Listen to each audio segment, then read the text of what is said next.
골고루 담았습니다. 당신만을 위한 하루 시사 김성환의 시사야.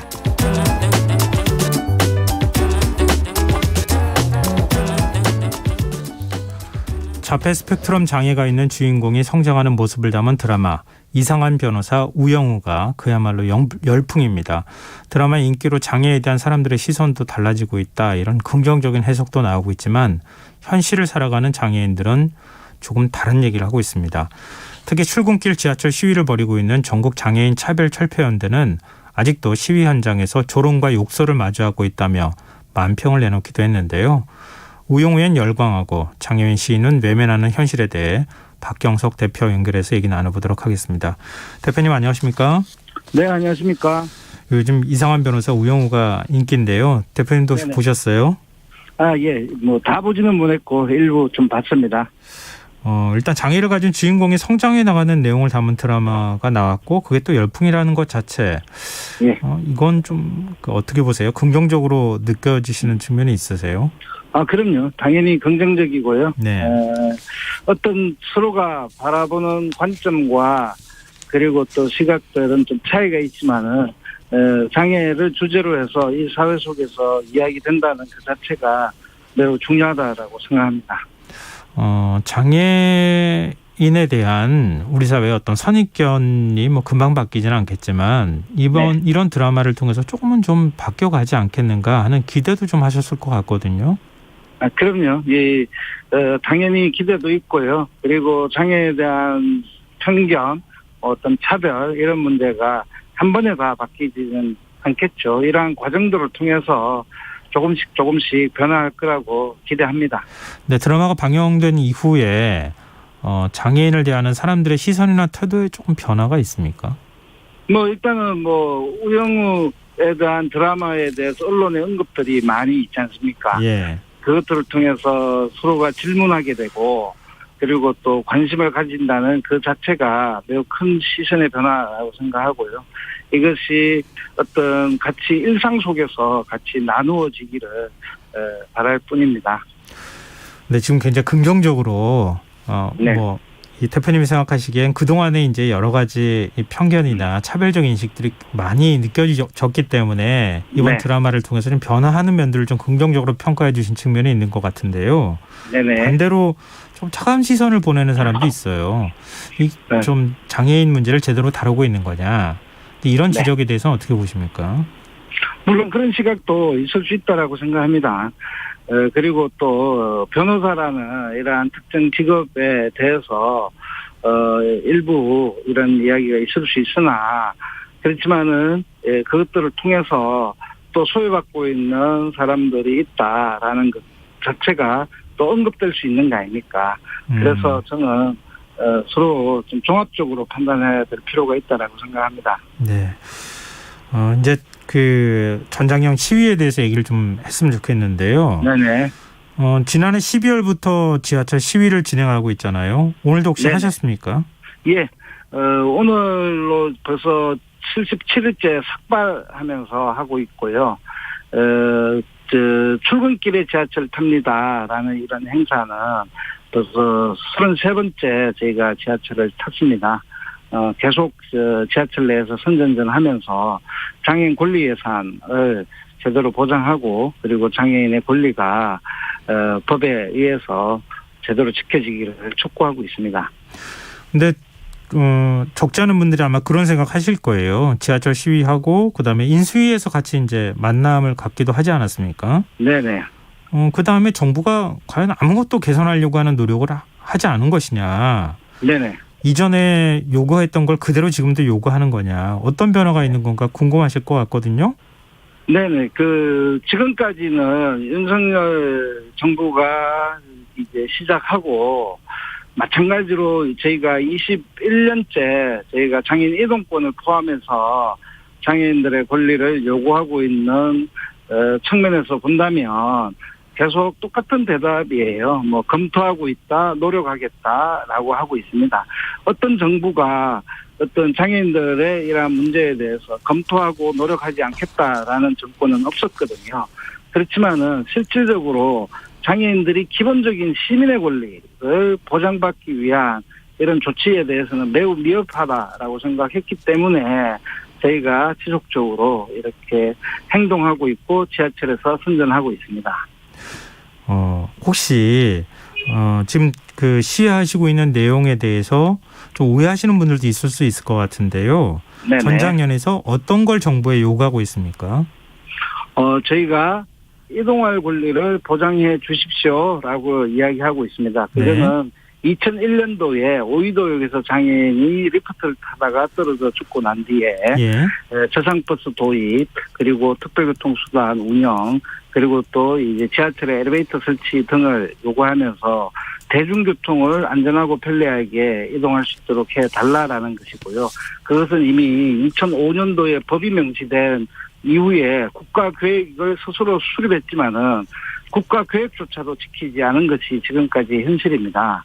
그래서 이동하지 못함으로 인해서 교육의 기회조차도 받지 못한 많은 중증장애인들이 있고요. 이동하지 못하고 교육받지 못했기 때문에 이 노동할 기회조차도 없었고요. 그리고 특히 중증장애인들은 저희는 감옥 같은 거주시설이라고 이야기를 하고 있는데 그러한 격리하고 배제하는 방식이 아니라 지역사회에서 함께 살게 해달라라는 이제 탈시설 권리를 이야기하고 있는데 이 모든 부분들이 예산이 수립되지 않고서는 실현될 수 없는 문제이거든요. 그래서 저희는 이러한 권리들을 보장하기 위해서는 예산이 필요하다. 그래서 저희는 권리 예산이라고 이야기합니다. 네. 그래서 장애인 권리 예산을 2023년도에 반영할 것을 기획재정부에 요청하고 있습니다. 기획재정부의 반응은 어떻습니까? 여전히 검토한다라고 이야기하고 있고요. 저번 주 일요일 날 저희가 기획재정부 장관님 회의하는 공간에 불시에 방문해서 만나게 되었습니다. 네. 그때도 들은 이야기는 그냥 검토하고 있다, 종합적으로 판단해야 된다라는 이야기만 반복하셔서 똑같은 대답을 받고 있습니다. 네, 이제 그 반대쪽에서 주장하는 논리를 보면 문재인 정부 때도 해결 못했던 거 아니냐. 왜 문재인 그렇습니다. 정부 때는 왜 이렇게 시위하지 않았느냐. 이게 하나가 있는 것 같고요. 또 하나는 이게 그동안에 장애인 권리 보장에 무관심했던 것, 그 부분에 대해서 문제를 인정하지만 한 번에 모든 예산을 다 일거에 해결할 수 있도록 배정하기는 쉽지 않은 거 아니냐. 네네. 지금도 조금씩 바뀌어가고 있는데 네네. 이걸 한꺼번에 해달라고 하는 건 문제가 있지 않느냐. 이런 주장이 있는 것 같아요. 여기에 대해서는 어떻게 말씀하시겠습니까?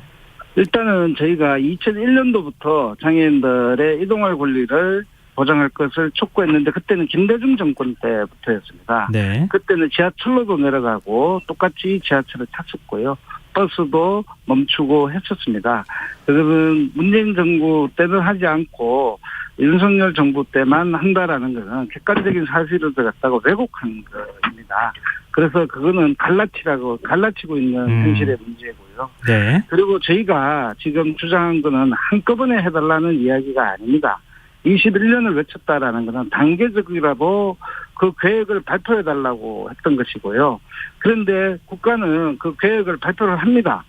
그 국가 계획에 따라서 언제까지 하겠다라고 계획도 세우지만은 그러한 계획조차도 한 번도 제대로 지키지 않았어요. 그래서 한꺼번에 문제도 아니고 그러면 이 문제를 풀려고 하는데 국가는 어떤 계획을 가질 것인가에 대한 이야기도 저희는 정부가 스스로 내놔야 된다라고 생각합니다. 지금 대표님 말씀하셨던 것처럼 기재부가 뭐 이렇게 계획을 해서 이렇게 다 해결하겠다 이런 거라기보다는 그 어떤 성의를 표시하면서 이런 계획에 따라서 우리가 좀 예산을 배정하겠다 이 정도만 해도 우리가 이런 시위 지금 계속 출퇴근 시위하시는 것도 힘든데 멈출 수 있다 이런 뜻입니까? 네, 그렇습니다. 지금 우리나라가 윤석열 대통령께서 취임사에 경제 대국의 10위라고 이야기하셨거든요. 예. 그런데 OECD 평균에 가장 꼴찌를 달리고 있는 것이 장애인과 관련된 예산 배정입니다. 네. 적어도 그 정도의 경제 규모이고 그리고 지금까지 대한민국이 장애인들을 차별해 왔던 역사적인 차별의 상황을 본다면 저희는 OECD 평균 정도는 예산이 배정돼야 된다라고 생각하거든요. 네. 그러면 그러한 계획을 발표하시고 그리고 5년 동안 어떻게 하겠다라는 이 정도의 계획을 발표를 해야 된다라고 생각합니다. 근데 기재부 쪽에서는 또 만나자는 얘기 안 하던가요? 예. 저번에 이 장관님 면담했고요. 예. 저희가 8월 달에 그러면 실무라도 협상할 수 있도록 해달라라고 요청을 했는데 뭐 그거는 못한다라고 정확하게 잘라서 이야기하시고 그리고 왜 기획재정부에만 이야기하느냐라고 또 이렇게 이야기하시더라고요. 네. 저희가 기획재정부에 이야기하는 것은 기획재정부는 각 부처의 실링이라는 예산의 규모를 배정하거든요. 네네.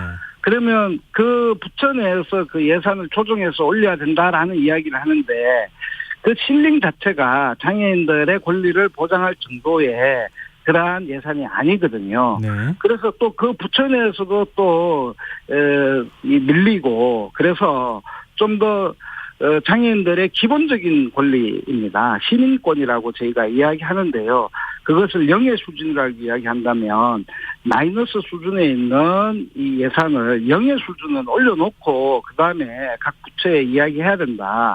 그래서 그 책임은 기획재정부에 있다라고 저희는 이야기하고 있습니다. 그런 기획재정부가 계획이나 이런 것들을 좀 내놓지 않으면은 출퇴근 시 계속 하시는 겁니까? 예, 저희가 한다 안 한다가 중요한 게 아니라 예. 먼저 기획재정부가 책임 있게 대답해야 된다라고 생각하거든요. 네. 이러한 문제들을 계속적으로 저희가 제기한다는 그 자체가 저는 정부가 너무 무책임하다라고 생각합니다.